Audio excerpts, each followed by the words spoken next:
अण्णासाहेब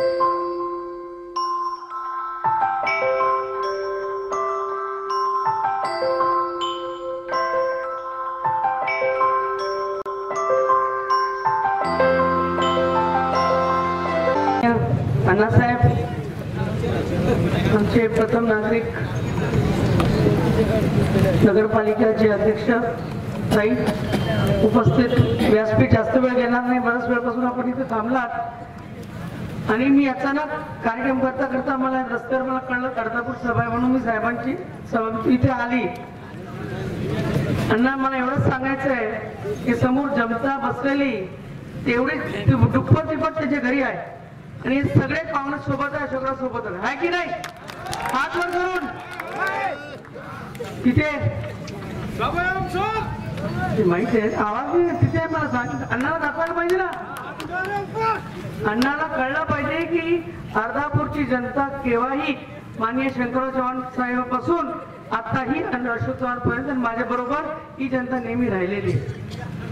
त्यामुळे लोकांनी किती येऊन तिथे प्रचार केला, किती अपप्रचार केला काँग्रेस बद्दल किंवा आपल्या महाआघाडीचे उमेदवार बद्दल, तरीही जनताकडे कुठे जाणार नाही, कारण की त्यांना विश्वास आहे. हे विश्वास कमवण्यासाठी अशोकरावला 25-30 वर्ष लागले. या भागाचं नेतृत्व करत असताना साहेबांना 25 वर्ष, 3दा आमदार झाले या भागातून, 2दा खासदार, हे दुसऱ्यांदा खासदार इथे उभे राहिले आणि ही जनताने तेवढंच प्रेम केलं साहेबांवर, जेवढं प्रेम तेव्हाही केलं, आताही तेवढं प्रेम माननीय शंकरराव चव्हाण साहेबांपासून. हे जे बसले समोर बसलेले सगळे माझे शेतकरी बांधव पण आहे, बागवान पण आहे, छोटे मोठे उद्योगपती आहेत आणि अर्धापूरची जनताही आहे. हे सगळ्या जनताला एवढंच मला सांगायचं आहे की येणाऱ्या 18 तारखेला आपण मतदान तर भरघोस मताने करणार, सगळ्यांनी मतदान केलं पाहिजे हे आव्हान तुम्हाला देण्यासाठी येथे आले. मी आता जसं फडणवीसचं म्हणले सगळे आपले पंतप्रधान मोदीजी सगळ्यांना सुरुवातीला सांगितलं मेरी 56 इंच की छाती आहे, सगळ्यांना त्यांनी सांगत सुटलं होतं. तेव्हा तर सगळ्यांच्या होतं एवढाच तेवढा माणूस, एवढा बुलंद माणूस आणि स्ट्रॉंग माणूस असतो, तिला एवढं 56 इंची छाती काय करायची? माझे शेतकरी मरत असताना, त्याची बायको रडत असताना, जवान मरत असताना, आमचे शेतकरी रडत असताना, तेव्हा त्याची छाती खाणं सुद्धा आम्हाला कामाला आलं नाही. काय फायदा आहे त्या 56 इंच छातीसाठी? जे गरीब माणसाचे डोळे पुसू शकला नाही, जे जवानांचे हात करू शकला नाही आणि जे विधवा झालेली जवान त्यांच्या बघू शकला, विधवा झालेली जवान शेतकऱ्यांची बायका जे मागे पुढे कोण नाही त्या बायकांचे, त्या माणसांनी, आमची महिला, आमची मुली, बेटी बचावचा जे यांनी नारा लावला होता, मुलींवर एवढा बलात्कार त्याच्यानंतरही साहेब होतोय, ते तिची छाती काय कामाची? मला एवढी विनंती सगळ्यांना करायची आहे की अंतर्गत मलाही माहिती आहे गावामध्ये थोडेसे आहेत पेरलेले माणसं, पण मला एवढी जनताला विचारायचं आहे, तुम्हाला पाणीवाला पाहिजे की दारूवाला पाहिजे? मग हे दारूवाल्याला परत पार्सल करून 18 तारखेनंतर 23 तारखेला परत अण्णाकडे पाठवून देऊ. तुम्हाला तुम्ही काय करायचं ते करा. आमच्याकडून आम्ही त्या दिवशी ठरवलं, ज्या दिवशी अशोकराव चव्हाण साहेब निवडणूक लढले ते माझी चव्हाण जनताने ठरवलं हे पार्सल परत रिटर्न की नाही. आपल्याला असला माणूस नाही पाहिजे ज्याच्या पायात शनी आणि त्याच्यात हात धनी, नको असं माणूस नको पाहिजे. कारण की आपण मोठं करत असताना तुम्ही कसं त्याला मोठं केलं अण्णा म्हणले, अण्णा आम्ही ह्याला लहानातून मोठं केलं. चिखली हे गाव शंकरराव चव्हाण साहेबांमुळे ओळखलं आलं आणि त्याच्यानंतर अशोकराव चव्हाण जेव्हा राजकारणात आले त्याला सोबत घेतलं आणि चला भाई आपले तरुण माणूस आहे त्याला घेतलं आणि आज 5 पक्ष बदलल्यानंतर बीजेपी मध्ये गेलं. आपले रामदास कदम पुढे नगरपालिकेची निवडणुकीत आले होते आणि त्यांना सांगितलं पहिला कुंकू लावला अशोकरावचं. मग नंतर लगेच वाटतं पैठणी विलासरावची नेसली, अपक्ष राहिलं आणि मग पैठणी विलासरावची नेसली, बांगड्यामध्ये शिवसेनेने घातल्या आणि आता लग्न झाल्यानंतर हनीमून बीजेपी मध्ये करायला लागले. ही अशी माणूसची आहे, एक पद आणि एक पक्ष त्याला मिळाला नाही ज्याच्या टिकू शकला.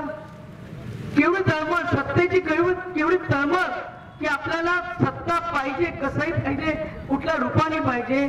आणि या रूपाने म्हणजे तुम्हाला सांगतात लोहा कंधार मध्ये पिढ्याने पिढी उठली गेली हो. लहान लहान निवडणुकात दारू पाजणं हेच काम. पिढी उठली, लोकांनी शेत विकले, व्यसन लावेपर्यंत हे माणूस तुमच्या सोबत आहे. एकदा त्याला कळलं तुम्हाला व्यसन लागलंय हे तुम्हाला आकलून काढतो, पण आपण घरी जाऊन जसं पायी विकून आपण आपला दारू पितो असं घरात लोकांचं प्रत्येक घरामध्ये हे चाललंय. लोकांनी शेत विकले. हो, आपल्याला असला माणसं नाही पाहिजे. आपलं समाधानी आहोत. शंकरराव चव्हाण साहेबांनी या भागात पाणी आणलं आणि अशोकरावनी 1 कारखाने 4 कारखाने गेले. सुजलाम सुफलाम, शेतकरी खुश आहे. आपल्या या उत्साहामुळे खुश आहे. मला मान्य आहे की आपला शेतभावाला माल नाही, पण कसं झालंय हे काय लोक एक छोटीशी गोष्ट सांगते. काही कार्यकर्ता एकत्र आले त्यांचे आणि त्यांनी बोर्ड लावलं. एक देऊळ सारखा छोटीशी मूर्ती बसवून लावली आणि त्यांनी लिहिलं त्याच्यात बोर्डवर लिहिलं 1 रुपया गाजर हलवा. सगळे परेशान झाले, 1 रुपयाचा गाजरचा हलवा कसा होऊ शकतो, गाजर हलवा कसा होऊ शकतो. तर त्यांनी सगळे पोरं घरून 1-1 रुपये आणून टाकायला लागले त्या दानपेटीत टाकलं. जेव्हा ते माणसांनी बघितलं, पोरांनी पेटी भरली, उचलून घेऊन चालले. हे पोरं तिथे बाहेर थांबलेले आणि आता येतात त्याला धरून पकडलं. काय रे, कसलं गाजर, कुठे गाजर लावलं. ते म्हणे तुम्ही मूर्ख आहात का. म्हणला मी तिथे गाजर लटकवली, ते हलवा म्हणलं. मी विचार करा, हे गाजर हलवायला 5 वर्ष त्यांची गाजर हलवतात. शेतकऱ्याला भाजीपाल्याला भाव नाही, शेतात फळबागाला भाव नाही, शेतात पिकाला भाव नाही कोणाला. ही असं गोष्टी करणारी सरकार जे गेल्या 5 वर्षामध्ये त्याने जाहीरनाम्यामध्ये जे काही गोष्ट सांगितली, 15 लाख रुपये देऊ, तुमचं कर्ज माफी करू, तुमच्या पिकाला भाव देऊ, पीक विमा देऊ, ही सगळी गोष्ट त्यांनी भूलथापाला बळी पडले आणि खोटं बोलले आणि रेटून बोलले. हे आता उमेदवार सगळ्यांकडे सांगतात मी पीक विमा आणून देईन तुम्हाला, मी तुमचं हे काम करेन. तुझं तू गावात जाऊन कर ना, का केलं नाही लोकांमध्ये. तिथे लोकांचे तर हालत आहे. शेतकऱ्याला सुधारलं पाहिजे की नाही. मला एवढी सगळ्यांना विनंती आहे, सगळे लोक ही गोष्टी होत राहतात. राजकारणामध्ये आपला पोशिंदा जपायचं काम अर्धापूर तालुक्याने केलंच पाहिजे आणि आपला पोशिंदा पराठवायची बुलंद आवाज अशोकराव चव्हाण साहेबांना तुम्ही सगळ्यांनी मतदान केलं पाहिजे. शेवटी एक छोटा शेर म्हणते, फानूस बनके जिसकी हिफाजत हवा करे, फानूस बनके जिसकी हिफाजत हवा करे, वो क्षमा ही क्या जिसे रोशन खुदा करे. तर मला तुम्हाला सगळ्यांना मान लोकांना इथे सांगायचं आहे की तुम्ही या पोशिंदाला जपा. बोलता आपल्याला नक्की पडू नका. आपले काय अंतर्गत असतील, आतून तुम्हाला सांगत असेल, त्यालाही भूलथापाला बळी पडू नका. साहेब निवडून येणार म्हणजे येणार, पण त्याच्या आपली विकासाची गाडी जे चालत असतात ती तुमच्याकडून सुटली तर मग आपलं काही खरं नाही. एवढं मी तुम्हाला विनंती करून सांगते. आणि जाता जाता एक शेवटचं अजून सांगते, चिंगारी जिससे निघाली तिला आग म्हणतात. चिंगारीतून निघाली जी चिंगारी आग म्हणतात. संगीतातून निघाला त्याला सूर म्हणतात. संगीतातून जे निघाला त्याला सूर म्हणतात. जंगलात सगळ्यात श्रेष्ठ झाडाला साग म्हणतात. आणि हर कष्टाला मात देऊन जे परत उभं राहतो त्याला कुसुमताईचा वाघ म्हणतात. त्याला कुसुमताईचा वाघ म्हणतात. या वाघाला आपल्याला जपायचं आहे. 18 तारखेला बहुमतानी तुम्ही सगळ्यांनी मतदान.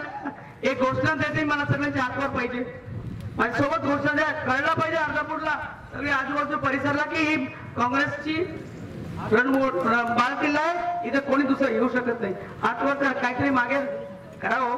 हातवर हे बघा, हे माणसाने हातवर केलं, ह्याला हे खरं म्हणलं, खरं म्हणता अशोक प्रेमी, काँग्रेस प्रेमी. चला हातवर करा. काँग्रेस पक्षाचा, काँग्रेस पक्षाचा, माननीय अशोकराव चव्हाण साहेबांचा, माननीय अशोकराव चव्हाण साहेबांचा असंच प्रेम, असंच आशीर्वाद, अशी शक्ती अशोकरावच्या मागे 18 तारखेला द्या. एवढे 2 शब्द सांगून माझी जागा घेते. जय हिंद, जय महाराष्ट्र, जय हिंद.